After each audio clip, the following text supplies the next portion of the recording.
Hello friends, मैं सुनील कुमार। स्वागत हमारे यूट्यूब चैनल पर। और आज हम अध्ययन करेंगे कक्षा 12वीं की अनिवार्य हिंदी की जो पुस्तक आरोह भाग 2 में संकलित तुलसीदास जी के जो पद है, जिसमें है लक्ष्मण मूर्छा और राम का विलाप। इस पद की हम सप्रसंग व्याख्या करेंगे तथा इस पद से संबंधित जो महत्वपूर्ण प्रश्न है उसके बारे में विस्तार से चर्चा करेंगे। चलिए शुरू करते हैं। लक्ष्मण मूर्छा और राम का विलाप। तुलसीदास जी का जीवन परिचय हमने पिछली क्लास में अध्ययन कर लिया था। ये जो पद है ये रामचरितमानस के लंका कांड से लिया गया है। जब लक्ष्मण मूर्छित अवस्था में रहते हैं और राम उनके पास बैठे रहते हैं तो राम की मनोदशा तथा वहाँ जो सेना है राम की, उनकी मनोदशा का वर्णन किया गया तथा इस पद में जब हनुमान संजीवनी बूटी लाने के लिए प्रस्थान करते हैं तो उस समय का वर्णन किया गया है। चलिए देखते हैं। तब प्रताप उर राखी प्रभु जेहु नाथ तुरंत। उर का मतलब होता है हृदय, अर्थात भगवान श्री राम के प्रति अपने अनन्य प्रेम को प्रकट करते हुए जो हनुमान है वो वहां से जाने की आज्ञा मांगते हैं। प्रभु जेहु नाथ तुरंत, अर्थात वो वहां से तुरंत जाने की आज्ञा मांगते। अस कही आयसु पाए। आयसु का मतलब हो गया आशीर्वाद। पाई पदबंदी चले हनुमंत, अर्थात ऐसा कहकर वो हनुमान वहां से चले देते हैं। अर्थात भगवान श्री राम और भरत से आज्ञा पाकर हनुमान संजीवनी बूटी लाने के लिए वहां से चले पड़ते हैं। भरत बाहुबल शील गुण प्रभु पद प्रीति अपार। अब हनुमान जाते जाते सोचते कि जो भरत है, भगवान श्री राम के जो भाई भरत हैं वो बलशाली हैं और गुशील गुण मतलब उनका जो चरित्र है वो अच्छा है, भगवान श्री राम के प्रति उनके अनन्य प्रेम है। तो देखिए प्रभु पद प्रीति अपार, अर्थात भगवान श्री राम के प्रति उनका अनन्य प्रेम है। मनमहु जात सहारत, अर्थात जाते वो मन में उनकी सराहना करते। कौन सराहना करते? हनुमान सराहना करते। किन की करते हैं? भरत की करते हैं। पुनि पुनि पवन कुमार, अर्थात बार बार वो उनकी सराहना करते हुए आगे बढ़ते रहते हैं। चलिए अब इसकी सप्रसंग व्याख्या देखते हैं। प्रस्तुत काव्यांश हमारी पाठ्य पुस्तक आरोह भाग 2 में संकलित लक्ष्मण मूर्छा भी है, लक्ष्मण मूर्छा और राम का विलाप प्रसंग से उद्धृत है। यह प्रसंग रामचरितमानस के लंका कांड से लिया गया है। इसके रचयिता कवि तुलसीदास जी। इस प्रसंग में लक्ष्मण के मूर्छित होने तथा हनुमान द्वारा संजीवनी बूटी लाने में भरत से मुलाकात का वर्णन किया गया है। ये था प्रसंग। अब लक्ष्मण मूर्छा और राम का विलाप से अगर किसी प्रकार के कोई पद पूछा जाता है उसकी हमें सप्रसंग व्याख्या करनी है तो प्रसंग हमें यही करना है, ये ध्यान रखना। व्याख्या देखिए। हे नाथ, हे प्रभु, मैं आपका प्रताप हृदय में रखकर तुरंत यानी समय से वहां पहुंच जाऊंगा, ऐसा कहकर और भरत जी से आज्ञा लेकर एवं उनके चरणों की वंदना करते हुए हनुमान जी चल दिए। यानी कि जो हनुमान है वो संजीवनी बूटी लाने के लिए वहां से चल देते हैं। भरत के बाहुबल शील स्वभाव तथा प्रभु के चरणों में उनकी अपार भक्ति को मन में बार बार सराहते हुए हनुमान संजीवनी बूटी लेकर लंका की तरफ चले जाते हैं। यानी कि वो जब हनुमान लंका की तरफ यहाँ संजीवनी बूटी लाने के लिए जाते हैं तो भरत के बाहुबल शील स्वभाव तथा प्रभु के चरणों के में उनकी अपार भक्ति को मन में बार बार सराहते हुए हनुमान संजीवनी बूटी लाने के लिए लंका की तरफ चले जाते हैं। तो ये थी व्याख्या। अब इसका विशेष देखिए। हनुमान की भक्ति व भरत के गुणों का वर्णन हुआ। बिल्कुल दोहा छंद है, अवधि भाषा का प्रयोग है। मनमहु पुनि पुनि पवन कुमार, पाई पद में अनुप्रास तथा पुनि पुनि में पुनरुक्ति प्रकाश अलंकार है। तो देखिए जब कोई शब्द दो बार आ जाता है तो वहाँ कौन सा अलंकार होता है? पुनरुक्ति प्रकाश अलंकार होता है। और यहाँ देखिए पुनि पुनि पवन कुमार और पाई पद में कौन सा अलंकार होगा? अनुप्रास अलंकार होगा। तो ये हो गया विशेष। चलिए बढ़ते हैं अगले पद की ओर। अब जब हनुमान चले जाते हैं और काफी समय हो जाता है, जब हनुमान संजीवनी बूटी लेकर नहीं आते हैं तो वहां जो राम है, राम की क्या मनोदशा रहती है उसके बारे में वर्णन किया गया है। तो राम क्या कहते, देखें, वहाँ राम लक्ष्मण ही निहारी, अर्थात मतलब जब हनुमान जी जो हैं वो संजीवनी बूटी लाने के लिए चले जाते हैं, काफ़ी समय लग जाता है उनको आने के लिए और वो संजीवनी बूटी लेकर नहीं आते हैं, तो राम क्या करते कि वहां राम लक्ष्मण ही निहारे, अर्थात वहां राम लक्ष्मण को निहार रहे, क्योंकि लक्ष्मण जो है वो मूर्छित अवस्था में है। तो जब हनुमान उनके पास आते नहीं, हनुमान जी संजीवनी बूटी लेकर नहीं आते हैं, तो जो राम है वो लक्ष्मण को निहारने का काम कर रहे हैं, क्योंकि लक्ष्मण जो है वो मूर्छित अवस्था में लेटे हुए हैं। बोले बचन मनुज अनुसारी है। अब भगवान जो श्री राम है वो तो खुद भगवान है, लेकिन यहाँ क्या बताया गया है, एक सामान्य मनुष्य की तरह उन्होंने अपने दुख को व्यक्त किया। बोले वचन मनुज अनुसारी, अर्थात वो व्याकुल होकर एक सामान्य मनुष्य के तरह, साधारण मनुष्य की तरह व्याकुल होकर वचन बोलने लगते हैं। क्या बोलते हैं देखिए, अर्ध राति गई कपि नहीं आयो, अर्थात अर्ध यानी आदि, आदि रात यानी रात, हो गई यानी होना, कपि, कपि का मतलब होता बंदर, और यहाँ किसके लिए लिया गया, हनुमान जी के लिए लिया गया है। तो हनुमान कपि नहीं आयो, अर्थात राम कहते हैं कि आधी रात हो गई है, आधी रात मतलब एक तरीके से पूरी हो चुकी है, लेकिन ये जो हनुमान जी हैं वो अभी तक संजीवनी बूटी लेकर क्यों नहीं आए। राम उठाई अनुज उर लायो, ऐसा कहकर राम ने उठाई अनुज, अनुज का मतलब होता है छोटा, छोटा कौन है, लक्ष्मण, अनुज यानी छोटा, उर यानी हृदय, उर का मतलब होता है हृदय, लायो यानी लाना, अर्थात राम ने कहा कि आधी रात हो गई लेकिन हनुमान जी अभी तक संजीवनी बूटी लेकर नहीं, ऐसा कहकर राम ने अपने भाई अर्थात लक्ष्मण को उठाया और अपने हृदय से लगा लिया। उर का मतलब होता है हृदय, अर्थात सीने से लगा लिया। सकहु न दुखित देखी मोहि काऊ, अर्थात सकहु यानी सकना, दुखित यानी दुखी, देख यानी देखना, मोहि यानी मुझे, काऊ यानी कौन, बंधु सदा तब मृदुल स्वभाव, अर्थात अब वो उनसे अर्थात लक्ष्मण से कह रहे हैं, राम क्या कह रहे हैं कि सको न दुखित देखी मोहि काऊ, अर्थात तुम मुझे कभी दुखी नहीं देख सकते थे। कौन नहीं देख सकते थे, लक्ष्मण। बंधु सदा तब मृदुल स्वभाव, अर्थात है मेरे छोटे भाई तुम्हारा जो स्वभाव मेरे प्रति हमेशा ही कोमल, मृदुल का मतलब होता है कोमल स्वभाव रहा, अर्थात तुम मुझे कभी भी दुखी या पीड़ित नहीं देख सकते थे, और तुम्हारा जो स्वभाव है वो मृदुल अर्थात कोमल रहा है। मम हित लागी तजेऊ पितु माता, अर्थात मम यानी मेरा, हित यानी मतलब भले के लिए, लागी यानी लगना, तजेऊ यानी त्यागना, तजेऊ का मतलब क्या होता है, त्यागना, पितु यानी पिता, और माता यानी माता, अर्थात मम हित लागी तजेऊ पितु माता, अर्थात मेरे हित के लिए तुमने अपने माता पिता को भी त्याग दिया। जब राम को वनवास दिया जाता है तो लक्ष्मण भी इन राम के साथ वनवास में चले जाते हैं, इसलिए ये लाइन कहते हैं कि मम हित लागी तजेऊ पितु माता, अर्थात मेरे भले के लिए तुमने अपने माता पिता को भी त्याग दिया। सहयोग विपिन हिम आतप बाता, अर्थात मेरे कारण तुम सहन कर रहे हो, विपिन यानी जंगल, हिम यानी जो बर्फीला या ठंड है, आतप यानी गर्मी, बाता यानी एक तरीके से भीषण जो प्राकृतिक आपदाएं रहती है वो। तो राम क्या कह रहे हैं कि मेरे हित के लिए तुमने अपने माता पिता को त्याग दिया, और मेरे हित के लिए तुम जंगलों में भटक रहे हो, सर्दियों में सर्दी सहन कर रहे हो, गर्मियों में गर्मी सहन कर रहे हो, अर्थात मेरे लिए तुम इतनी पीड़ा उठा रहे हो। सो अनुराग, अनुराग का मतलब होता प्रेम, सो अनुराग कहाँ अब भाई, अर्थात वह तुम्हारा जो प्रेम है अब कहाँ गया मेरे भाई, अर्थात वो जब लक्ष्मण मूर्छित अवस्था में रहते हैं तो राम कहते हैं कि सो अनुराग कहाँ अब भाई, अर्थात तुम्हारा वह प्रेम अब कहाँ है। उठो न सुनी मम बच बिकलाई, अर्थात उठो, उठो यानी उठो, उठो न सुनी मम बच बिकलाई, अर्थात है मेरे छोटे भाई तुम उठो, मेरी जो व्याकुलता है, बिकलाई का मतलब होता है व्याकुलता, अर्थात व्याकुलता के कारण मैं जो कुछ बोल रहा हूँ वो तुम्हें सुनाई नहीं दे रहा है क्या, तुम उठो और मेरे दुख को कम करो। जो जनतेऊ बन बंधु बिछो, अगर मैं जानता, जनतेऊ का मतलब होता है जानता, जो जनतेऊ बन बंधु बिछो, अर्थात अगर मैं जानता कि जंगल में आने की वजह से या वनवास की वजह से मैं अपने भाई से बिछुड़ जाता, पितु वचन मनतेऊ नहीं ओ, अर्थात तो मैं पिताजी के वचन को कभी स्वीकार नहीं करता। कहने का मतलब है राम कहने कि अगर मुझे पता होता कि मेरे वनवास के कारण मेरा जो भाई है वो मुझसे बिछड़ जाएगा तो मैं अपने पिताजी का वचन कभी नहीं मानता। तो ये था पद। अब इसकी सप्रसंग व्याख्या करते हैं।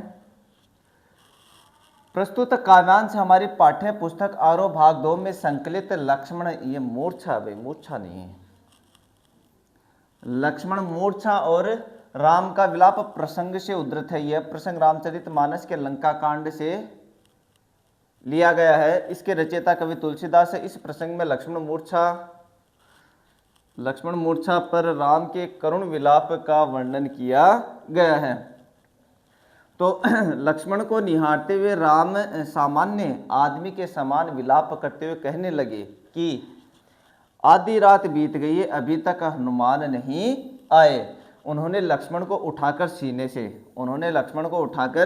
सीने से लगाया। वे बोले कि तुम मुझे कभी दुखी नहीं देख पाते थे, तुम्हारा स्वभाव सदैव कोमल व विनम्र रहा है। मेरे लिए ही तुमने माता पिता को त्याग दिया और जंगल में ठंड, धूप, तूफान आदि को सहन किया है भाई। हे भाई, अब वह प्रेम कहाँ है? तुम मेरी व्याकुलता पूर्ण बातों को सुनकर उठते क्यों नहीं? यदि मैं यह जानता होता कि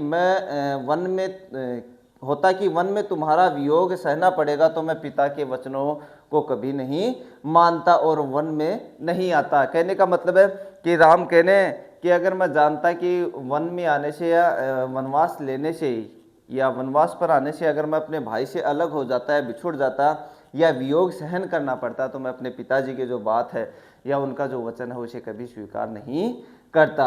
अब देखिए विशेष राम का मानवीय रूप एवं उनके विलाप का मानविक वर्णन हुआ है, क्योंकि राम तो स्वयं भगवान थे लेकिन एक सामान्य मनुष्य की तरह उन्होंने अपने दुख को प्रकट किया, इसलिए राम का मानवीय रूप एवं उनके विलाप का मानविक वर्णन हुआ है।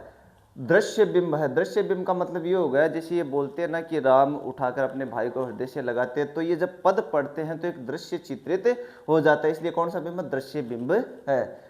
करुण रस की प्रधानता है। करुण का मतलब एक तरीके से दुख प्रकट करता है, उस रस की प्रधानता। चौपाई छंद का कुशल निर्वाह है। अवधि भाषा का प्रयोग है। निम्नलिखित में अनुप्रास अलंकार की छटा है। बोले बचन दुखित देखी, बन बंधु बिछोहु बच बिकलाई। क्योंकि वर्णों की आवर्ती हो रही है इसलिए इसमें कौन सा अलंकार होगा? अनुप्रास अलंकार होगा। तो विशेष में हमें 4-5 पॉइंट तो अवश्य लिखने ही हैं। चलिए बढ़ते हैं अगले पद की ओर।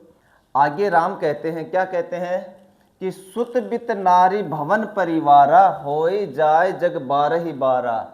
अस बिचारी जिय जागहु तात, मिलहि न जगत सहोदर भ्राता।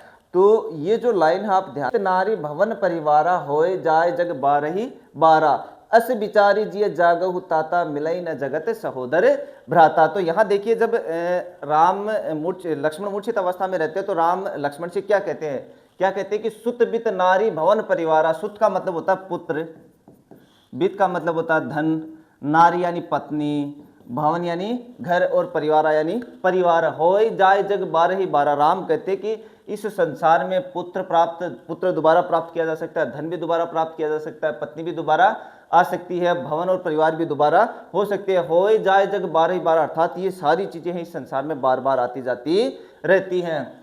अस बिचारी जिय जागहु ताता, मिलहि न जगत सहोदर भ्राता। अर्थात अस यानी ऐसा, विचारी यानी विचार। अस बिचारी जिय जागहु ताता, अर्थात ऐसा विचार करके तुम मेरे भाई जाग जाओ। मिलहि न जगत सहोदर भ्राता, अर्थात इस संसार में दोबारा सगा भाई प्राप्त नहीं होता, अर्थात दोबारा सगा भाई नहीं मिलता है। तो इस संसार में सारी चीजें दोबारा आ सकती है लेकिन जो सगा भाई होता है वो दोबारा नहीं मिल सकता। तो ऐसा विचार करके तुम जाग जाओ। आगे जो राम है वो क्या कहते हैं?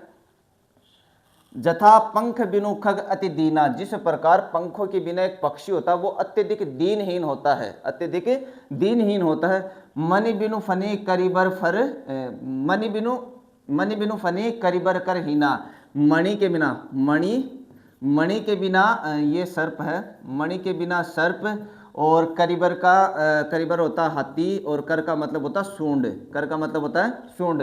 तो अब ये राम मतलब उदाहरण देकर बता रहे हैं कि जथा पंख बिनु खग अति दीना, अर्थात जिस प्रकार जो पंख होते, पंखों के बिना जो पक्षी होता है वो अत्यधिक दीनहीन होता है। आगे वो बताते मणि बिनु फनी, और मणि के बिना सर्प, करिबर कर हीना, और सूंड के बिना हाथी है, दीनहीन होते हैं। असमम जीवन बंधु बिनु तो ही, अर्थात ऐसा ही मेरा जीवन हो गया तुम्हारे बिना मेरे भाई। अर्थात जो राम है वो लक्ष्मण से कहते हैं कि तुम्हारे बिना मेरा जो जीवन है, जिस प्रकार पंखों के बिना पक्षी, मणि के बिना सांप और सूंड के बिना हाथी होता है, ठीक ऐसा ही मेरा जीवन तुम्हारे बिना हो गया है। जो जड़ देव जीवाए मोही, अर्थात अगर ऐसा विचार करके मतलब विचार आकर भी अगर मैं जीता हूं तो ये बहुत ही बुरा है, क्योंकि ऐसे सारे विचार मेरे मन में आ रहे हैं। जेव अवध कवन कवन मुंह लाई, अर्थात अगर मैं अवध, अवध का मतलब अयोध्या वापस जाऊंगा तो क्या मुंह लेकर जाऊंगा। नारी हेतु प्रिय भाई गवाई, अर्थात वहां के जो लोग हैं वो क्या कहेंगे कि राम ने पत्नी के लिए अपने भाई को गवा दिया। बरु अपजस सहतेउ जग माही, नारी हानि विशेष क्षति नाई। भलाई चाहे मतलब संसार में किसी प्रकार का अपयश सहन हो सकता है, जिस प्रकार और नारी हानि विशेष क्षति नहीं, अर्थात आगे राम कहते हैं कि पत्नी की जो हानि होती है वो विशेष क्षति नहीं है, लेकिन अगर भाई चला जाता है तो वो विशेष क्षति होती है। इसलिए राम कहते हैं कि तुम वापस उठ जाओ। तो ये था पद। अब इसकी सब प्रसंग व्याख्या करते हैं। प्रसंग देखिए आप, इसका जो प्रसंग वही रहेगा जो पीछे आया था ना, कि प्रस्तुत जो पद्यांश है वो हमारी पाठ्य पुस्तक आरोह भाग 2 में संकलित तुलसीदास जी द्वारा रचित लक्ष्मण मूर्छा और राम का विलाप से अवतरित है। यह पद जो रामचरितमानस के लंका कांड से लिया गया है। इसमें राम की मनोदशा का वर्णन किया गया है। तो प्रसंग वही का वही रहेगा, बस हमें व्याख्या देखनी। देखिए, श्री राम व्याकुल होकर कहते हैं कि संसार में पुत्र, धन, स्त्री, भवन और परिवार बार बार मिल जाते हैं और नष्ट हो जाते हैं, किंतु संसार में सगा भाई दोबारा नहीं मिलता। यह विचार करके हे तात तुम जाग जाओ। हे लक्ष्मण, जिस प्रकार पंख के बिना पक्षी, मणि के बिना सांप, और ये सूंड है भाई, संड नहीं है, ये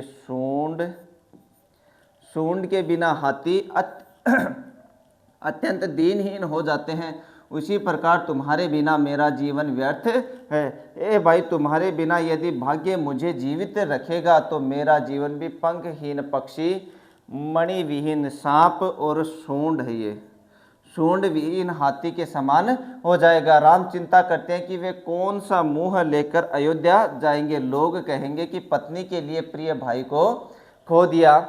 मैं पत्नी के खोने का अपयश सहन कर लेता, क्योंकि नारी की हानि विशेष क्षति नहीं है। तो यहाँ देखिए भाई, ये जो व्याख्या है इसमें अंत में कहते हैं कि जो पत्नी है, पत्नी की जो हानि है वो विशेष क्षति नहीं है। तो राम कहते हैं कि मैं सारे अपयश सहन कर लेता, पत्नी को खो देने का अपयश भी सहन कर लेता, लेकिन अगर मेरा भाई चला जाता है तो इस अपयश को मैं सहन नहीं कर पाऊंगा। तो ये थी व्याख्या। अब इसका विशेष देखिए आप। राम का भ्रातृ प्रेम प्रशंसनीय है। दृश्य बिंब का प्रयोग हुआ, जथा पंख तो ही में उदाहरण अलंकार है। चौपाई छंद का सुंदर प्रयोग हुआ है। अवधि भाषा है, करुण रस है। निम्नलिखित में अनुप्रास अलंकार है, जैसे जाहि जाय बारहि बारह, बंधु बिनु करिबर कर आदि शब्दों में तो कौन सा अलंकार है? अनुप्रास अलंकार है। अवधि भाषा का प्रयोग हुआ, दृश्य बिंब का प्रयोग हुआ है, चौपाई छंद का सुंदर प्रयोग हुआ, करुण रस का प्रयोग हुआ है, और राम का भ्रातृ प्रेम प्रशंसनीय है। तो हमें 4-5 पॉइंट लिखने हैं, वो उस पद के अनुसार हमें देखकर लिखने हैं। चलिए बढ़ते हैं अगले पद की ओर।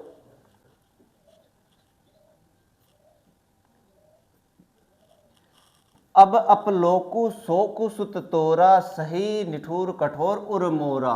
निज जननी के एक कुमारा, तात तासु तुम प्राण अधारा। अब अपलोकु शोकु सुत तोरा, सही निठुर कठोर उर मोरा। अर्थात राम आगे कहते कि ये जो अपयश है वो तो मुझे सहन करना ही पड़ रहा है, साथ ही साथ सही निठुर कठोर उर मोरा, अर्थात मेरा जो निष्ठुर हृदय है वो भी अब इस चीज को सहन करेगा कि पत्नी के लिए भाई को गवा दिया। फिर आगे राम कहते कि निज जननी के एक कुमार, अर्थात तुम अपनी माता के एक पुत्र हो।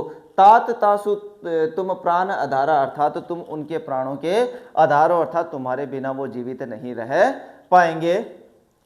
सौंपे सी मोहि तुम्हें गही पानी, अर्थात जब मैं वनवास के लिए जा रहा था तो सौंपे सी मोहि तुम्हें गई पानी, अर्थात उन्होंने तुम्हारा जो हाथ है वो मेरे हाथ में थमा दिया था, क्योंकि उन्हें पूरा विश्वास था। सब विधि सुखद परम हित जानी, अर्थात वो मतलब सारे विधि के अनुसार जानते थे कि मेरे साथ रहेंगे तो जो लक्ष्मण है वो सही रहेंगे। हित जानी, परम हित जानी, अर्थात हितकर रहेंगे। आगे कहते उतरु काह देव ते ही जाई, अर्थात अब मैं क्या उत्तर दूंगा तुम्हारी माता को। जाई का मतलब होता माता। उतरू काह देव ते ही जाई, अर्थात अब मैं तुम्हारी माता को क्या जवाब दूंगा। उठी किन मोही सिखाऊ भाई, अर्थात उठो और मुझे कुछ समझाओ कि मैं तुम्हारी माता को क्या जवाब दूंगा। बहुविधि सोचत सोच विमोचन, स्रवत सलील राजीव दल लोचन, अर्थात अब वो बहुत गंभीर विचार से सोच रहे, कौन? राम सोचने लगते हैं, व्याकुल होने लगते हैं। स्रवत सलील राजीव दल लोचन, और सोचते सोचते उनके जो कमल रूपी जो नेत्र है, उनकी नेत्रों से जो आंसू है वो बहने लगते हैं। उमा एक अखंड रघुराई, नरगति भगत कृपाल दिखाई। उमा यहाँ पार्वती के लिए है भाई। उमा एक अखंड रघुराई, नरगति भगत कृपाल दिखाई। अब ये जो मतलब एक तरीके से जितना भी दृश्य है ये भगवान श्री राम और पार्वती देख रहे हैं, तो जो शंकर हैं वो पार्वती से कहते हैं कि उमा एक अखंड रघुराई, अर्थात वो पार्वती को कहते हैं कि जो राम है वो अखंड, अर्थात इस सृष्टि के निर्माता हैं। नरगति भगत कृपाल देखा है, अर्थात लेकिन फिर भी वो सामान्य मनुष्य की तरह मतलब अपने जो दुख है उसको प्रकट कर रहे हैं तथा हर मनुष्य पर वो कृपा कर रहे हैं। तो ये था पद। अब इसके आगे एक सोरठा है, वो देखिए आप। प्रभु प्रलाप सुनि कान विकल भय बानर निकर, आए गए हनुमान जिमिर करुणा मह वीर रस। तो यहाँ देखिए जैसे राम इस व्याकुलता के कारण उनकी आंखों से, यानी कि उनके कमल रूपी जो नेत्र, उनकी आंखों से आंसू बहने लगते हैं। तो इस दृश्य को देखकर प्रभु प्रलाप सुनि कान विकल भय बानर निकर, अर्थात प्रभु जी का, अर्थात भगवान श्री राम का विलाप देखकर कान विकल भय बानर निकर, अर्थात वहां जितने भी जो बंदर और भालू हैं वो भी व्याकुल हो गए। आ गई हनुमान जी में करुणामय है वीर से, इतने में ही वहां हनुमान जी संजीवनी जड़ी बूटी लेकर आ जाते रहे। वहां ठीक वह दृश्य वैसा ही होता है जैसे किसी करुणा में किसी वीर रस का समावेश हो गया है। तो ये था पद। इसकी सह प्रसंग की व्याख्या देखिए। प्रसंग वही रहेगा जो पहले बताया है, ठीक है। आगे देखिए इसकी व्याख्या। लक्ष्मण के होश में न आने पर राम विलाप करते हुए कहते कि मेरा निष्ठुर व कठोर हृदय, निष्ठुर व कठोर हृदय अपयश और तुम्हारा शोक दोनों को सहन करेगा। हे तात, तुम अपनी माता के एक ही पुत्र हो तथा उसके प्राणों के आधार हो। उसने सब प्रकार से सुख देने वाला तथा परम हितकारी जानकर ही तुम्हें मुझे सौंपा था, यानी कि तुम्हारे जो माता पिता है हितकर जानकर ही उन्होंने तुम्हें मुझे सौंपा था। अब उन्हें मैं क्या उत्तर दूंगा, तुम स्वयं उठकर मुझे कुछ बताओ। इस प्रकार राम ने अनेक प्रकार से विचार किया और उनके कमल रूपी सुंदर नेत्रों से आंसू बहने लगे। शिवजी कहते कि हे उमा, श्री रामचंद्र जी अद्वितीय और अखंड है, भक्तों पर कृपा करने वाले भगवान ने मनुष्य की दशा दिखाई है। प्रभु का विलाप सुनकर वानरों के समूह व्याकुल हो गए। इतने में हनुमान जी आ गए। ऐसा लगा जैसे करुण रस में वीर रस प्रकट हो गया है। तो अंत में ये जो पंक्ति आती है ये शिव जी है जो पार्वती को कहते हैं। ये ध्यान रखना भाई कि उमा एक अखंड रघुराई, तो यहाँ ये जो शिव जी है वो पार्वती से कहते हैं कि जो श्री रामचंद्र जी है अद्वितीय है, अखंड है, यानी कि सृष्टि के निर्माता हैं। भक्तों पर कृपा करने वाले भगवान ने मनुष्य की दशा दिखाई है। तो यहाँ ये लाइन जरूर ध्यान रखना, ये अंत में जो है वो शिव जी पार्वती जी से कहते हैं। तो ये थी व्याख्या। अब इसका विशेष देखिए। राम की व्याकुलता का सजीव वर्णन किया गया है। दृश्य बिंब का प्रयोग है, अवधि भाषा का सुंदर प्रयोग है, चौपाई व सोरठा छंद का सोरठा छंद है, करुण रस है, निम्नलिखित में अनुप्रास अलंकार है। तात तासु तुम बहुविधि, सोचत सोच, श्रवत सलील प्रभु प्रताप, और राजीव दल लोचन में रूपक अलंकार है। तो देखिए 4-5 पॉइंट तो एक जैसे ही हो गए। एक तो ये हो गया, एक ये हो गया, एक ये हो गया, एक ये हो गया, और ये भी लगभग सेम है। राम की व्याकुलता का सजीव वर्णन किया गया सिर्फ पहले वाले पद को छोड़कर। बाकियों में जैसे अनुप्रास अलंकार का हमें बताना, तो अगर कोई शब्द बार बार आता है, कोई वर्ण बार बार आता है, तो वहाँ कौन सा अलंकार होता है? अनुप्रास अलंकार होता है। एक जैसे ये स्रवत सलील प्रभु, ये तो हो गए अनुप्रास अलंकार। राजीव दल लोचन में कौन सा अलंकार है? रूपक अलंकार है। तो चलिए बढ़ते हैं अगले पद की ओर। अब जैसे ये हनुमान जी संजीवनी जड़ी बूटी लेकर आते हैं, तो वहाँ जो वैद्य है वो जड़ी बूटी से तुरंत लक्ष्मण का जो उपचार है वो कर देते हैं। उसके बाद में कि देखिए क्या प्रक्रिया, मतलब क्या दृश्य रहता है वहाँ का, उस पर चर्चा करते हैं। हर्षी का मतलब प्रसन्नचित होना। हर्षी राम भेटे हनुमाना, अर्थात प्रसन्नचित होकर राम ने हनुमान को गले से लगा लिया। भेटे का मतलब होता है गले लगाना। तो हर्षी राम भेटे हनुमाना, अति कृतज्ञ प्रभु परम सुजाना, अर्थात प्रसन्नचित होकर राम ने हनुमान जी को गले लगा लिया और उनके प्रति कृतज्ञता प्रकट की। तुरंत वेद तब किन्हीं उपाय, तुरंत वहाँ जो वैद्य थे उन्होंने तुरंत उपाय किया, यानी कि संजीवनी बूटी से राम जो मूर्छित अवस्था में थे उनका उपचार कर दिया। उठी बैठे लक्ष्मण हर्षाई, इतने में जैसे जो वैद्य है उन्होंने उपचार किया तो तुरंत जो लक्ष्मण है वो उठ बैठे, यानी कि इतनी देर वो जो मूर्छित अवस्था के कारण लेटे हुए थे, जैसे वैद्य ने उपचार किया तो वो तुरंत बैठ गए। हृदय लाए प्रभु भेटे उभराता, ऐसे मतलब जैसे ही जो लक्ष्मण वो खड़े हो गए तो हृदय लाई प्रभु भेटे उभराता, तो जो राम है वो राम ने लक्ष्मण को गले से लगा लिया, अर्थात अत्यधिक प्रेम के कारण जैसे जो लक्ष्मण है होश में आते हैं तो होश में आते जो राम है वो लक्ष्मण को गले लगा लेते हैं।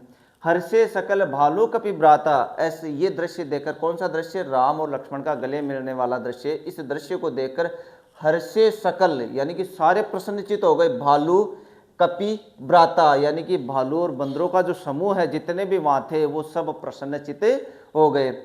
कपि पुनि वेद तहाँ पहुंचावा, अब जो राम है वो हनुमान जी से कहते हैं, कपि का मतलब होता है बंदर, लेकिन यहाँ किसके लिए लिया गया, हनुमान जी के लिए लिया गया कि कपि पुनि वेद तहाँ पहुंचावा, अर्थात हे हनुमान तुम इन वेद्य को तुरंत वहां पहुंचा दो। जे ही विधि तब ही ताहि लई आवा, अर्थात जिस प्रकार तुम इन्हें लेकर आए थे, जिस मान सम्मान के साथ तुम इन्हें लेकर आए थे वही इन्हें वापस छोड़कर आओ। यह वृत्तांत दशानन सुने हूं, अब ये सारा जो दृश्य है जैसे लक्ष्मण का मूर्छित होना फिर वापस होश में आना, ये सारा दृश्य जब जो रावण है वो सुनते हैं तो यह वृत्तांत दशानन सुने हूं, जब यह दृश्य जो रावण है वो सुनता है, अति विषाद पुनि पुनि सिर धुने, तो वो मतलब दुखी होकर या क्रोधित होकर अपने सिर को ऐसे नोचने लगता है। व्याकुल कुंभकर्ण पही आवा विविध जतन करी ताहि जगावा, अब वो दुखी हो जाता, परेशान हो जाता, वो क्या करता है, व्याकुल कुंभकर्ण पही आ, व्याकुल होकर वो कुंभकर्ण के पास आता है, कौन, रावण। विविध जतन करी ताहि जगावा, यानी कि बहुत प्रयास करके कुंभकर्ण को जगाया जाता है। तो देखिए अब आगे इसकी जो सब प्रसंग व्याख्या वो देखिए, प्रसंग मैंने बता दिया, अब इसकी व्याख्या देखिए आप। हनुमान के आने पर राम ने प्रसन्न होकर उन्हें गले से लगा लिया। परम चतुर और एक समझदार व्यक्ति की तरह भगवान राम ने हनुमान के प्रति अपनी कृतज्ञता प्रकट की। वैद्य ने शीघ्र ही उपचार किया जिससे लक्ष्मण उठकर बैठ गए और बहुत प्रसन्न हुए। लक्ष्मण को राम ने गले से लगाई, यह दृश्य देखकर भालुओं और वानरों के जो समूह थे उनमें खुशी छा गई। हनुमान ने वैद्यराज को वहीं उसी तरह पहुंचा दिया जहां से वे उन्हें लेकर आए थे। इसमें नीचे एक दो पंक्ति और रह गई है भाई, इसमें नीचे एक दो पंक्ति और रह गई है कि मतलब जब हनुमान उनको वापस पहुंचा देते हैं तो ये जो सारा दृश्य है जब रावण सुनता है तो वो दुखी और व्याकुल हो जाता है। व्याकुल होकर वो अपने भाई कुंभकर्ण के पास जाता है, कुंभकर्ण को विविध प्रयत्न करके उसको जगाया जाता। तो एक दो पंक्ति और इंक्लूड है इसमें, ठीक है कोई बात नहीं। अब इसका जो विशेष वो देखते हैं। लक्ष्मण के ठीक होने पर वानर सेना व राम की खुशी का वर्णन किया गया है। अवधि भाषा, चौपाई छंद और प्रभु परम तभी ताही में अनुप्रास अलंकार है। घटनाक्रम में तीव्रता है, तीव्रता का मतलब ये हो गया जैसे संजीवनी बूटी लेकर आते हैं वो उपचार करते तुरंत उठ बैठ जाते हैं, तो घटनाक्रम में तीव्रता दर्शाई गई है। तो देखिए प्रभु परम में कौन सा अलंकार है, अनुप्रास अलंकार है, तो ये हो गया विशेष है। चलिए बढ़ते हैं अगले पद की ओर। जागा निशिचर देख ही कैसा, मानहु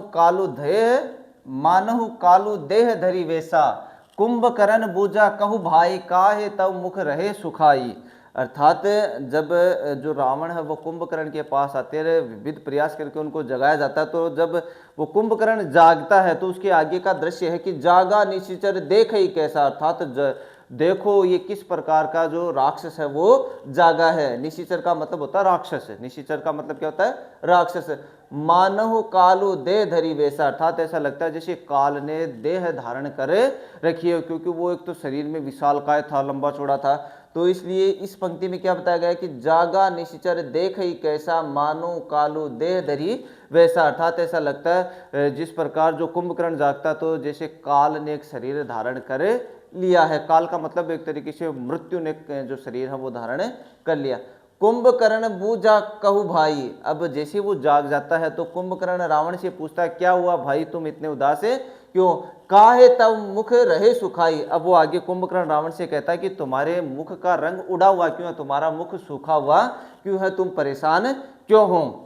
आगे देखिए, कथा कही सब ते ही अभिमानी, फिर रावण भी सारी बात कहता है अहंकार के साथ, अभिमान के साथ कि मैंने किस प्रकार सीता का हरण किया, किस प्रकार की परिस्थितियां हो रही। तो कथा कही सब ते ही अभिमानी, जे ही प्रकार सीता हरि आनी, अर्थात वो सारी जो कथा है वो अहंकार अभिमान के साथ कहता है कि किस प्रकार मैंने सीता का हरण किया था। तात कपिन सब निशिचर मारे, अब आगे जो रावण है वो कुंभकर्ण से कहता है कि तात, तात का मतलब भाई, तात कपिन सब निशिचर मारे, अर्थात भाई ये जो बंदर है, कपिन का मतलब बंदर, तो इन सारे बंदरों ने जो निशिचर का मतलब राक्षस, सारे राक्षसों को मार दिया है। महा जोधा संगारे, अर्थात जितने भी बड़े बड़े अपने वीर योद्धा थे वो सब मारे जा चुके हैं। दुर्मुख सुररिपु मनुज आहारी, अब यहाँ देखिए राक्षसों के नाम है दुर्मुख यानी दो मुख वाला, सुररिपु यानी कि जो देवताओं का दुश्मन होता है वो, मनुज आहारी मनुष्यों को खाने वाला, ये सारे राक्षसों के प्रकार है। भट अतिकाय अकंपन भारी, और जो बड़े बड़े योद्धा थे जो मतलब जिनके युद्ध भूमि में जाते वहां कंपन हो जाता है, वो भी अकंपन भारी, अर्थात वो भी मारे जा चुके हैं। अपर महोदर आदि के वीरा, ये भी सारे राक्षसों के नाम है, अपर महोदर आदि के वीरा, परे समर मही सब रणधीरा, अर्थात जितने भी बड़े बड़े राक्षस जो योद्धा थे अपने वो सारे मर चुके और सारे युद्ध भूमि में वहां जमीन पर मतलब मरे पड़े हैं। ये सारी बातें बता दी रावण ने कुंभकर्ण को। अब आगे दोहा देखिए, सुनी दशकंदर बचन तब कुंभकर्ण बिलखान, अर्थात सारी बातें सुनकर, सुनी दशकंदर वचन, दशकंदर का मतलब रावण की जितनी भी है वो सारी बातें सुन ली, तब कुंभकर्ण बिलखान, तब कुंभकर्ण कहता है, क्या कहता है, जगदम्बा हरि, जगदम्बा सीता के लिए है, जगदम्बा हरि आनी अब सठ चाहत कल्याण, अर्थात तुमने जगदम्बा अर्थात माता सीता का हरण किया, अब मूर्ख तू अपना कल्याण चाहता, अर्थात अब तुम्हारा सर्वनाश ही होगा। तो ये था दोहा। अब देखिए इसकी सब प्रसंग व्याख्या, प्रसंग वही रहेगा जो पहले बताया है। अब व्याख्या देखिए, जब रावण ने लक्ष्मण के ठीक होने का समाचार सुनाइए भाई, ये जो पिछले व्याख्या में एक दो पंक्तियां रह गई थी वो उसकी है कि लक्ष्मण के ठीक होने का समाचार सुना तो वह दुख से अपना सिर, दुख ऐसे लिखा जाएगा, दुख से अपना सिर ढूंढने लगा, व्याकुल होकर वह कुंभकर्ण के पास गया और कई तरह के उपाय करके उसे जगाया। यहाँ तक है ये लगभग वो पिछली व्याख्या उसकी पंक्तियां रह गई। कुंभकर्ण जाग कर बैठ गया, वह ऐसा लग रहा था मानो यमराज ने शरीर धारण कर रखा हो। कुंभकर्ण ने रावण से पूछा, कहो भाई तुम्हारा मुख क्यों सूख रहा है, ये तुम्हारा है, तुम्हारे नियम। इसके आगे की मैं वैसे दोबारा बता देता हूँ, पीछे व्याख्या में चलिए आप। ये देखिए यहाँ तक तो आ गया उसमें, काहे तब मुख रहे सूखा, अर्थात तुम्हारा मुख सूखा हुआ क्यों है। अब आगे जो रावण है वो क्या कहता है, कथा कही सब ते ही अभिमानी, तो रावण ने सारी जो कहानी है वो अहंकार के साथ बताई। जे ही प्रकार सीता हरि आनी, अर्थात जिस प्रकार उसने माता सीता का हरण किया। तात कपिन सब निशिचर मारे, अब वो कहता कि भाई इन बंदरों ने सारे जितने भी राक्षस थे उन सबको मार गिराया। महा जोधा संगारे, अर्थात अपने जो बड़े बड़े योद्धा थे, वीर योद्धा थे, वो सारे मारे जा चुके हैं। दुर्मुख सुररिपु मनुज आहारी, ये सारे राक्षस हैं। दुर्मुख दो मुख वाला, सुररिपु देवताओं का दुश्मन, मनुज आहारी मनुष्यों को खाने वाला, तो ये सारे राक्षस हैं। भट्ट अतिकाय अकंपन भारी, और जो इसके अलावा भट्ट और अतिकाय है ये सारे मारे जा चुके हैं। अपर महोदर आदि के बीरा, ये भी राक्षसों के नाम है। बीरा परे समर मही सब रणधीरा, अर्थात ये जितने भी राक्षस हैं वीर योद्धा, ये सारे, जो समर का मतलब होता है युद्ध, समर का मतलब क्या होता है युद्ध मही सब रणधीरा, अर्थात सारे मरे पड़े हैं युद्ध भूमि में। अब आगे दोहा देखिए, सुनी दशकंदर वचन तब कुंभकर्ण बिलखान। ये सारी बातें सुनकर, दशकंदर रावण की सारी बातें सुनकर, तब कुंभकर्ण बिलखान, तब कुंभकर्ण कहता है, क्या कहता है, जगदम्बा हरि आनी अब सठ चाहत कल्याण, अर्थात तुमने माता सीता का हरण किया है और अब मूर्ख तुम अपना कल्याण चाहते हो, अर्थात अब तुम्हारा कल्याण नहीं होगा बल्कि सर्वनाश ही होगा। तो ये थी व्याख्या, उसमें व्याख्या कम रह गई थी इसलिए मैंने वैसे ही बता दी। अब इस जो व्याख्या है पद है, इसमें क्या क्या विशेष है वो देखिए। रावण के दुख शब्द से लिखा जाएगा, रावण के दुख का सुंदर चित्रण किया गया है। पुनि पुनि में पुनरुक्ति प्रकाश अलंकार है। कुंभकर्ण के लिए काल की उत्प्रेक्षा प्रभावी है, यहाँ उत्प्रेक्षा अलंकार है। अवधि भाषा है, चौपाई छंद, सिर धुनना, मुख सूखना, मुहावरे का सुंदर प्रयोग हुआ है। तो ये थी व्याख्या। अब ये जो रामचरितमानस के लंका कांड से जो पद हैं, इस पद की हमने सप्रसंगी व्याख्या कर ली है। अब लक्ष्मण मूर्छा और राम के विलाप से कुछ महत्वपूर्ण प्रश्न है, उसके बारे में हम चर्चा करते हैं। तो चलिए, भ्रातृ शोक में हुई राम की दशा को कवि ने प्रभु की नर लीला की अपेक्षा सच्ची मानवीय अनुभूति के रूप में रचा है। क्या आप इससे सहमत है? तर्कपूर्ण उत्तर हमें देना है। तो जब राम एक सामान्य मनुष्य की तरह अपना जो विलाप व्यक्त करते हैं तो उसी के बारे में पूछा गया कि भ्रातृ शोक में हुई राम की दशा को कवि ने प्रभु की नर लीला, मनुष्य की लीला की अपेक्षा सच्ची मानवीय अनुभूति के रूप में रचा है। तो अब देखिए, लक्ष्मण के मूर्छित होने पर राम को जिस तरह विलाप करते दिखाया गया है वह ईश्वरीय लीला की बजाय आम व्यक्ति का विलाप अधिक लगता है। राम ने अनेक ऐसी बातें कही हैं जो आम व्यक्ति ही कहता है। बिल्कुल सही बात है। जैसे यदि मुझे तुम्हारे वियोग का पहले पता होता तो मैं तुम्हें अपने साथ नहीं लाता, मैं अयोध्या जाकर परिवारजनों को क्या मुंह दिखाऊंगा, माता को क्या जवाब दूंगा आदि ये बातें ईश्वरीय व्यक्तित्व वाला नहीं कह सकता, क्योंकि वह तो सब कुछ पहले से ही जानता है। उसे कार्यों का कारण व परिणाम भी पता होता है। वह इस तरह शोक भी नहीं व्यक्त करता। राम द्वारा लक्ष्मण के बिना खुद को अधूरा समझना आदि विचार भी राम आम व्यक्ति कर सकता। इस तरह कवि ने राम को एक आम व्यक्ति की तरह प्रलाप करते हुए दिखाया है, जो उसकी सच्ची मानवीय अनुभूति के अनुरूप ही है। हम इस बात से सहमत हैं कि यह विलाप राम की नर लीला की अपेक्षा मानवीय अनुभूति अधिक है। कहने का मतलब है, जिस प्रकार जो राम हैं वो व्यवहार करते हैं लक्ष्मण के मूर्छित होने पर, इस प्रकार का व्यवहार एक सामान्य मनुष्य ही कर सकता है। क्योंकि जो ईश्वर जो होता है उसे तो कार्य का भी पता होता है और उसके परिणाम का भी पता होता है, लेकिन इन्होंने यहाँ जो अपना व्यवहार व्यक्त किया वो एक सामान्य मनुष्य की तरह व्यक्त किया है, इसलिए हम इस तर्क से सहमत हैं। चलिए बढ़ते हैं अगले प्रश्न की ओर। अगला प्रश्न है, शोकग्रस्त माहौल में हनुमान के अवतरण को करुण रस के बीच वीर रस का आविर्भाव है। ये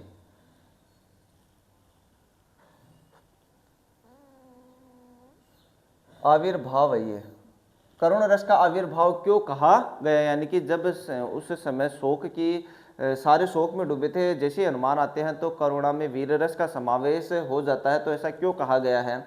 तो सभी लोग लक्ष्मण के वियोग में करुणा में डूबे थे, तो हनुमान ने साहस किया। उन्होंने वैद्य द्वारा बताई गई संजीवनी लाने का प्रण किया।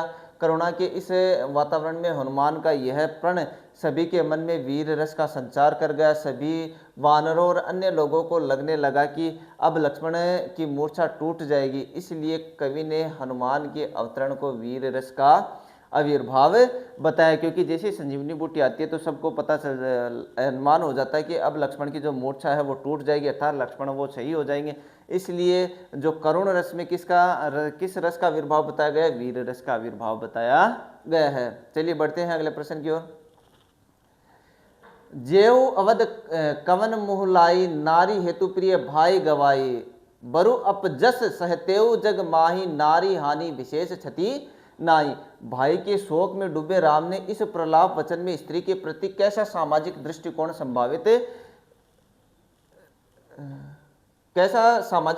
संभावित है? तो देखिए, भाई के शोक में डूबे राम ने कहा कि मैं अवध क्या मुंह लेकर जाऊंगा, वहां लोग कहेंगे कि पत्नी के लिए प्रिय भाई को खो दिया। वे कहते हैं कि नारी की रक्षा न कर पाने का अपयसता में सह लेता, किंतु भाई की क्षति का अपयश सहना मुश्किल है। नारी की क्षति कोई विशेष क्षति नहीं है। राम के इस कथन से नारी की निम्न स्थिति का पता चलता है। उस समय पुरुष प्रधान समाज था। नारी को पुरुष के बराबर अधिकार नहीं थे। उसे केवल उपभोग की चीज समझा जाता था। उसे असहाय व निर्बल समझकर उसके आत्मसम्मान को चोट पहुंचाई जाती थी। तो यहाँ देखिए, ये पंक्ति जब आती है कि जेऊ अवध कवनु मुँह लाई, नारी हेतु प्रिय भाई गवाई, बरु अपजस सहतेऊ जग माही, नारी हानि विशेष क्षति नाई।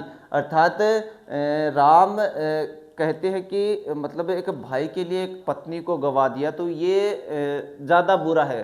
उस समय पुरुष प्रधान समाज होने के कारण उस समय स्त्री की जो दशा थी वो केवल उपभोग के रूप में थी, अर्थात उस समय स्त्रियों की दशा है वो सही नहीं थी। तो ये हालांकि ये जो पंक्तियां हैं ये एक सामान्य अर्थ में ली गई है, लेकिन यहाँ ये जो एक पंक्ति है, जैसे एक या दो पंक्तियां हैं कि नारी हानि विशेष क्षति नाई, तो यहाँ उस समय की मानसिक दशा का पता चलता है। तो चलिए बढ़ते हैं अगले प्रश्न की ओर। प्रश्न है लक्ष्मण, ये मूर्छा भाई, लक्ष्मण मूर्छा और राम का विलाप कविता का प्रतिपाद्य स्पष्ट कीजिए। ये कविता नहीं है भैया, कवित लिख ले या फिर जैसे पद लिख ले, या पद का प्रतिपाद्य स्पष्ट करना, कविता नहीं है। देखिए लक्ष्मण को, ये मूर्छित शब्द भी गलत है,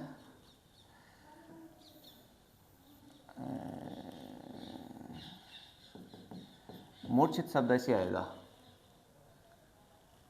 तो लक्ष्मण को मूर्छित देखकर राम भाव विवल हो उठते हैं। वे आम व्यक्ति की तरह विलाप करने लगते हैं। वे लक्ष्मण को अपने साथ लाने के निर्णय पर भी पछताते हैं। वे लक्ष्मण के गुणों को याद करके रोते हैं। वे कहते हैं कि पुत्र, नारी, धन, परिवार आदि तो संसार में बार बार मिल जाते, किंतु लक्ष्मण जैसा भाई दोबारा नहीं मिल सकता। लक्ष्मण के बिना वे स्वयं को पंख कटे पक्षी के समान, ऐसा मणि रहित सांप के समान, तेज रहित तथा सूंड रहित हाथी के समान असक्षम मानते हैं। वे इस चिंता में थे कि अयोध्या में सुमित्रा माँ को क्या जवाब देंगे तथा लोगों का उपहास कैसे सुनेंगे कि पत्नी के लिए भाई को खो दिया। तो लक्ष्मण मूर्छा और राम का विलाप इस पद का या कविता का या इसके पद का जो प्रतिपाद्य है वो हमें स्पष्ट करना है। तो मतलब ये लक्ष्मण मूर्छा और राम का जो विलाप है, इस संपूर्ण पद का हमें एक सारांश लिखना है। तो वो ये है कि मतलब राम की मनोदशा क्या हुई, वो क्या क्या विचार करते था, लक्ष्मण हैं उनके कैसा स्वभाव था और उनके द्वारा राम के लिए क्या क्या किया गया, ये सारी चीज़ें हमें इस प्रश्न में लिखनी है। चलिए बढ़ते हैं अगले प्रश्न की ओर। माता का वास्ता देते पूर्व राम कैसे लक्ष्मण को उठने को कहते हैं, वर्णन कीजिए। यानी कि जब लक्ष्मण मूर्छित अवस्था में रहते हैं तो वो राम लक्ष्मण से कहते हैं कि उठो और मुझे कुछ जवाब दो कि मैं तुम्हारी माता को कैसे जवाब दूंगा। तो उस दृश्य का हमें वर्णन करना है। तो श्री राम कहते कि हे भाई, अब तुम्हें खोने का अपयश भी मुझे सहन करना होगा और मेरा निष्ठुर कठोर हृदय तुझे खोने का दुख भी सहेगा। तुम अपनी माँ की एकमात्र संतान हो और उनके जीने का एकमात्र सहारा भी तुम ही हो। श्री राम कहते हैं कि तुम्हारी माता ने तुम्हारा हाथ पकड़कर तुम्हें मुझे सौंपा था। सब प्रकार से सुख देने वाला तथा परम हितकारी जानकर ही उन्होंने ऐसा किया था। अब मैं तुम्हारी माता को क्या उत्तर दूंगा। हे भाई, तुम एक बार उठकर मुझे यह सब सिखा दो अथवा बता दो। सभी के दुखों का नाश करने वाले श्री राम बहुत प्रकार से विचार कर रहे हैं और उनके कमल की पंखुड़ी के समान नेत्रों से आंसू बह रहे हैं। यानी कि जब लक्ष्मण मूर्छित हो जाते हैं तो जो राम है वो कहते हैं कि तुम अपनी माता के एक ही पुत्र हो और तुम ही उनके प्राणों के आधार हो, और मतलब अब अगर मैं वापस अयोध्या जाऊंगा तो तुम्हारी माता को क्या जवाब दूंगा। तो तुम एक बार उठकर मुझे इस प्रश्न का जवाब दे दो, क्योंकि अब मैं अगर अयोध्या जाऊंगा तो वहाँ के लोगों का मुझे अपयश है वो भी सहन करना पड़ेगा, और वैसे ही मैंने अपनी पत्नी के लिए अपने भाई को गवा दिया तो लोग मुझे क्या कहेंगे। तो वो कहता है लक्ष्मण से कि तुम उठो और मुझे इस प्रश्न का जवाब दो। चलिए बढ़ते हैं अगले प्रश्न की ओर। रावण ने कुंभकर्ण को क्या कथा सुनाई और कुंभकर्ण ने उस पर क्या प्रतिक्रिया दिखाई। यानी कि जब सारे राक्षस मारे जाते हैं तो रावण है वो कुंभकर्ण के पास जाता है और कुंभकर्ण को रावण ने क्या क्या बताया, फिर कुंभकर्ण उसका क्या जवाब देता है वो हमें बताना है। तो अभिमानी रावण ने जिस प्रकार सीता का हरण किया था और अब तक युद्ध में घटी सारी घटनाएं कुंभकर्ण को बताई, उसने कुंभकर्ण को यह भी बताया कि उन वानरों ने सारे राक्षसों को मार डाला है, सारे बड़े बड़े योद्धाओं का भी संहार कर दिया है, दुर्मुख देवताओं का शत्रु सुररिपु, मनुष्यों को खाने वाला मनुज आहारी, भारी शरीर वाला योद्धा अतिकाय अकंपन तथा महोदर आदि सभी वीर रणभूमि में मारे गए। यानी कि जो रावण है उसने सारी जो कथा है वो शुरुआत से लेकर युद्ध तक की बता दी थी।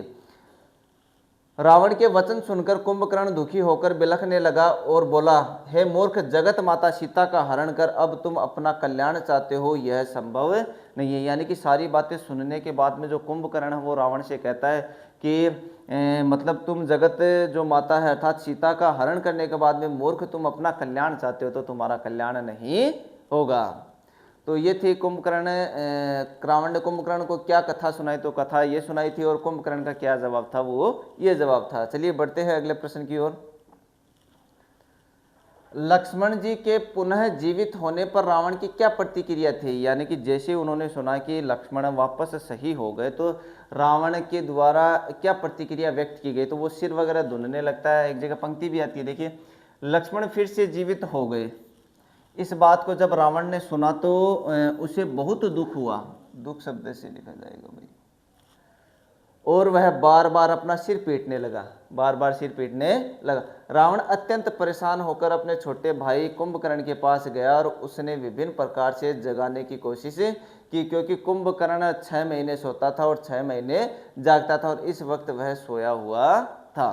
तो जब लक्ष्मण के पुनः जीवित होने की रावण ने जब बात सुनी तो वह बहुत दुखी हुआ तथा अपना सिर पीटने लगा और उसके बाद में वो अपने भाई छोटे भाई कुंभकर्ण के पास गया और उसे विभिन्न प्रकार से जगाने का प्रयास करता है। चलिए बढ़ते हैं अगले प्रश्न की ओर। हनुमान जी के लौटने और लक्ष्मण जी के उठने पर लंका के दृश्य को वर्णित करना है हमें, यानी कि हनुमान जी जब वापस आ जाते हैं, लक्ष्मण जी जब उठ जाते हैं तो जो लंका का वो दृश्य क्या रहता है। हनुमान जी के आने पर श्री राम जी बहुत खुश होकर हनुमान जी को गले से लगा लिया। एक समझदार व्यक्ति की तरह प्रभु श्री राम हनुमान जी के कृतज्ञ हो गए। उसके बाद तुरंत वैद्य ने लक्ष्मण जी का उपचार किया और थोड़ी ही देर में के बाद लक्ष्मण जी उठकर बैठे गए और ये अत्यंत प्रसन्न हुए। प्रभु जी राम ने अपने भाई को गले से लगा लिया है। सभी भालुओं और वानरों के समूह खुश हो गए। फिर हनुमान जी पुनः वैद्य जी को वह पहुंचा दिया जिस प्रकार पहले वे उन्हें लेकर आए थे। तो देखिए, ये तो हनुमान जी के लौटने पर और लक्ष्मण जी के उठने पर ये लंका नहीं है, लक्ष्मण जी के उठने के दृश्य है, ये काट दो आप, ये है प्रश्न। इस प्रश्न का उत्तर जो है हनुमान जी के लौटने पर और लक्ष्मण जी के उठने के दृश्य को वर्णित करना है हमें, यानी कि जैसे हनुमान जी जड़ी बूटी लेकर आए, लक्ष्मण जी उठ गए तो क्या दृश्य हुआ वो दृश्य हमें बताना है। ये लंका शब्द नहीं आएगा यहाँ। तो देखिए, हनुमान जी के आने पर श्री राम ने बहुत खुश होकर हनुमान जी को गले लगा लिया। एक समझदार व्यक्ति की तरह प्रभु जी राम हनुमान जी के कृतज्ञ हो गए। उसके बाद तुरंत ही वैद्य ने लक्ष्मण जी का उपचार किया और थोड़ी ही देर बाद लक्ष्मण जी उठकर बैठ गए और अत्यंत प्रसन्न हुए। प्रभु जी राम ने अपने भाई को गले से लगा लिया।